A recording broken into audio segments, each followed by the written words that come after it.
गोजोन हामलायनायजों लोगोसे नोंथांमोनखौ गोदान खौराङाव बरायबाय। अन्नानै नोंथांमोना बे रादाबखौ जोबजासे नायलां। लोगोसे भिडिअखौ लाइक, कमेन्ट, शेयार आरो चेनेलाव गोदानै फैदोंब्ला साबस्क्राइब खालामनो गुरै खावलायबाय। गिबि खौराङाव दङ सिमेन्ट सापरि रुंसारि बिपिन बसुमतारिनि गोसोखां खाम्फा बेखेवदों। धेमाजि जिल्लानि सानजारि नोगोर सिमेन्ट सापरनि सिङाव थानाय उलुसापरि गामिनि रुंसारि बिपिन बसुमतारिनि गोसोखां खाम्फाखौ बर' कछारी अनसाय गावहायुङारि खुंथायनि CM मिहिनेश्वर बसुमतारिया बेखेवना होयो। लोगोसेनो मिहिनेश्वर बसुमतारिनि फोसावनायाव निर्मल ब्रह्मनि सुजुनाय रुंसारि बिपिन बसुमतारिनि गोसोखांथि मुंनि बिजाबखौ सिमेन्ट सापरि UN एकाडेमिनि गोरायुं बिमल मुसाहारिया बेखेवनानै होयो। तामुलपुर जिल्लायाव सासे सुबुंनि गोथै सोलेर। मिथुन दास मुंनि दुथां सुबुङा गवालपारानि आनन्द रापाखौ बुग्लिना बुथारदों। साननि समावनो आनन्द रापाखौ गोब्राब बुनानै बुथारनाय जाथायखौ सासे उन्दै हिन्जावसाया नुनो मोन्दों। थैनाय आनन्द रापानि देहायाव गोब्राब जखम जानायनि सिनफोरखौबो नुनो मोननाय जादों। जोबोद गोजोनथाव खौरां। बर' फिसाफोरनि पदजों नबजित नार्जारिया सेथि राउन्डनि पदआव सेथि जायगा लाना देरहासार। DID लिटिल मास्टाराव नबजित नार्जारिया देरहासार जानो हाबाय।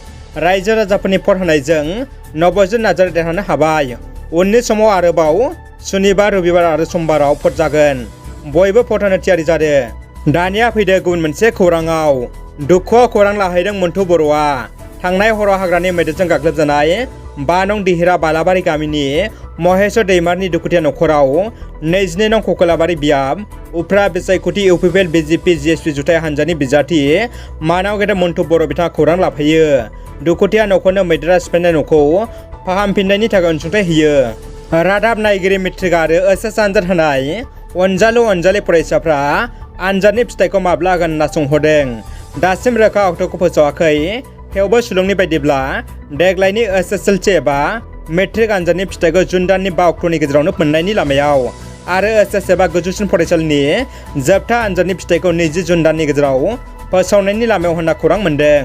क'क्राझाराव 16 बोसोरनि हिन्जावसाखौ जिनाहारि खालामनाय जाथायजों लोब्बा थानाय लंफोर साथाम दायनिगिरिखौ गोख्रों आयेननि साजा होनो ABMSUआ दाबि दैखांदों। क'क्राझार सालाकाटियाव सोमजिनाय मुगैथाव जाथायनि गुबै दायनिगिरिखौ आयेननि गेजेरजों गोख्रों साजा होनांगौनि दाबि दैखांदों ABMSUआ। क'क्राझार जिल्ला ABMSUनि आफादगिरि नाजरुल इस्लामआ बुङो दि जाथायनि गुबै दायनिगिरिखौ गोख्रों साजा होनांगौ होनना पुलिस खुंथायनि खाथियाव गोख्रों दाबि दैखांदों। दानिया फैदो जोबथा खौराङाव। BTSनि बारग' गाहाय मावफुं सोद्रोमा हाग्रामा महिलारिया प्रमद बर'नि हेंथायै गोख्रों बेरेखा बिबुंथि होदों। महिलारि बिथाङा बुंदों, प्रमद बर'आ BTSआव मा मावनांगौ बेनि बिथांखियानो गैया। रां फैनायखौ नंखाय स्किम आरो साप्लाय होनानै फैनाय रांखौ बोरै जानांगौ बेखौल' सानो।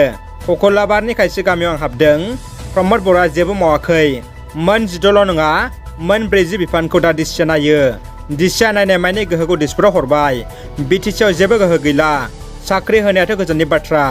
साख्रि होनायनि गोहोखौनो दिसपुराव हरबाय होनना हाग्रामा महिलारिया गोख्रोङै अजद होयो। रादाबा एसेनोसै लोगोफोर। रादाबखौ जोबजासिम नायनायनि थाखाय गासिनिसिमबो साबायखर आरो गोजोन हामलायनाय थाबाय।